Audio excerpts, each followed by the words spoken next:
بسم اللہ الرحمن الرحیم۔ السلام علیکم۔ آپ سب کے ساتھ ایک ایسی حدیث قدسی ڈسکس کرنی ہے جس کو سننے کے بعد یقیناً آپ کے رونگٹے کھڑے ہو جائیں گے، جس کو سننے کے بعد آپ کا دل تڑپ جائے گا کہ اللہ تعالیٰ اپنے بندے پر اتنی محبت، اتنی شفقت، اتنی رحمت کرتا ہے کہ اللہ جس انسان کو اپنا محبوب بنا لیتا ہے، جو انسان اللہ کا محبوب بن جاتا ہے، اللہ اس کا کان بن جاتا ہے جس سے وہ سنتا ہے، اس کی آنکھ بن جاتا ہے جس سے وہ دیکھتا ہے، اس کا ہاتھ بن جاتا ہے جس سے وہ پکڑتا ہے، اس کا پاؤں بن جاتا ہے جس سے وہ چلتا ہے۔ مطلب جس انسان کا اللہ کان بن جائے، آنکھ بن جائے، ہاتھ بن جائے، پاؤں بن جائے، اس کا مطلب یہ ہے کہ ان چاروں اعضاء سے جتنے کام لیے جاتے ہیں اللہ اس میں انسان کی رہنمائی کرتا ہے اور اس میں خیر و برکت کرتا ہے۔ سوچیں، انسان کے سارے کام ان اعضاء کے ساتھ ہیں کہ وہ اس کے کان کوئی ایسی بات ہی نہیں سنیں گے جو اللہ تعالیٰ کو ناپسند ہے، اس کا قدم، اس کے پاؤں اس کام کی طرف چل کے ہی نہیں جائیں گے جو اللہ تعالیٰ کو ناپسند ہے، اس کے ہاتھ وہ عمل ہی نہیں کریں گے جو اللہ کو ناپسند ہے، اس کی آنکھ وہ چیز دیکھے گی ہی نہیں جو اللہ کو ناپسند ہے۔ تو اس انسان کا کیا کہنا، اس انسان کی قسمت، اس انسان کی کامیابی، اس انسان کا مقدر دیکھیے کہ جس کا کان، آنکھ، ہاتھ اور پاؤں اللہ بن جائے، اس سے کبھی کوئی ایسا عمل سرزد ہو سکتا ہے جو اللہ کو ناپسند ہو؟ واہ واہ، ایسے انسان پہ رشک کرنا چاہیے، ایسے انسان پر رشک کرنا چاہیے۔ ہم کن لوگوں پر رشک کرتے ہیں؟ جن کے پاس بہت پیسہ ہے، بہت اونچی جاب ہے، بہت بڑے بڑے گھر ہیں، گاڑیاں ہیں، مال و دولت ہے، ہمیں ایسے انسانوں پر رشک آتا ہے۔ لیکن اصل میں تو وہ انسان رشک کے قابل ہے جو اللہ کا محبوب بن جائے، اور اس طرح کا محبوب بن جائے کہ اللہ اس کے اعضاء بن جائے، اللہ اس کے اعضاء بن جائے۔ اس کا مطلب یہ ہے کہ اللہ پاک اس کے اعضاء کے ذریعے جو کام ہونے ہیں ان میں اس کی رہنمائی فرمائے۔ تو اس سے بڑی خوش بختی کوئی ہو سکتی ہے؟ تو کیسے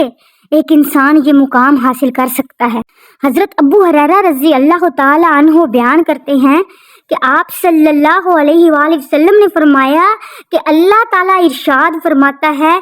کہ جس نے میرے دوست کے ساتھ دشمنی کی، میرا اس کے خلاف اعلان جنگ ہے۔ جو بندہ اللہ کا دوست بن جاتا ہے، اللہ کہتا ہے کہ جس نے میرے دوست کے ساتھ دشمنی کی، میرا اس کے خلاف اعلان جنگ ہے۔ اور جب میرا بندہ میرا تقرب حاصل کرنے کے لیے ان اعمال کو بجا لاتا ہے جو میں نے اس پر فرض کیے ہیں، تو یہ شے مجھے سب سے زیادہ محبوب ہے۔ اور جب میرا بندہ میرا تقرب حاصل کرنے کے لیے ان اعمال کو بجا لاتا رہتا ہے جنہیں نوافل کی حیثیت حاصل ہے، تو پھر میں اسے محبوب بنا لیتا ہوں۔ یعنی کہ وہ چیزیں جو اللہ نے ہمارے پر فرض کی ہیں، ہم اس کو پورا کرنے کی کوشش کرتے ہیں، اور پھر اس فرض کو پورا کرنے کے بعد نفل ادا کرنے کی کوشش کرتے ہیں، بڑھ کر کرنے کی کوشش کرتے ہیں۔ مثلا ایک فرض نماز ہے، فرض روزے ہیں، یا اور جتنے بھی اعمال ہیں ایک مسلمان ہونے کی حیثیت سے جو اللہ پاک نے ہمیں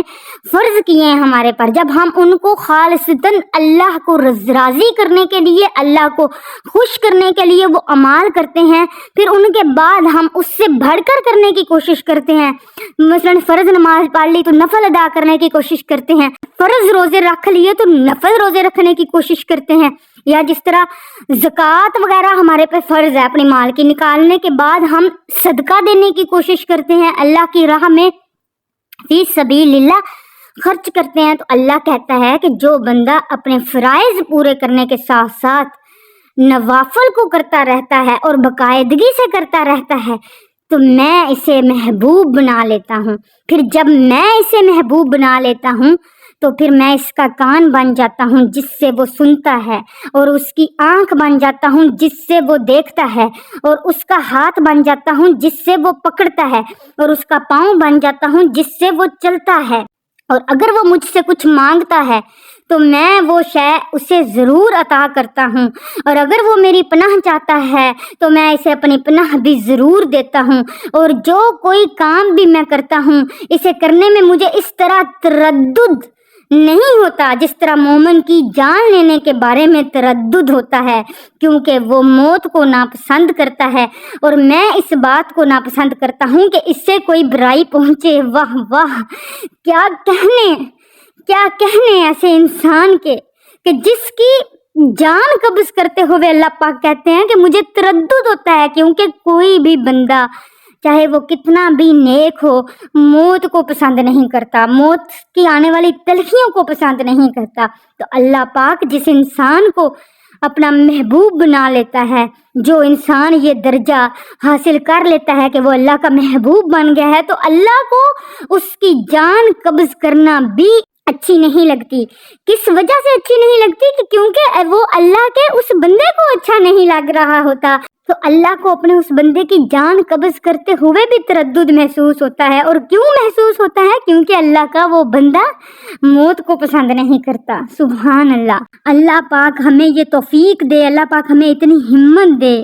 اللہ پاک ہمارے سے ایسے عمل ہو جائیں کہ ہم اپنے فرائض پوری کریں اور اس کے ساتھ ساتھ نفل بھی ادا کریں، اور اللہ ہمیں اپنا محبوب بنا لے۔ پھر اللہ ہماری زندگی کے ہر قدم پر ہماری رہنمائی فرمائے، اور اللہ ہمیں اتنا محبوب بنا لے کہ ہماری جان قبض کرتے ہوئے بھی اللہ کو تردد ہو اور ہماری آسانی سے جان نکل جائے۔ آمین۔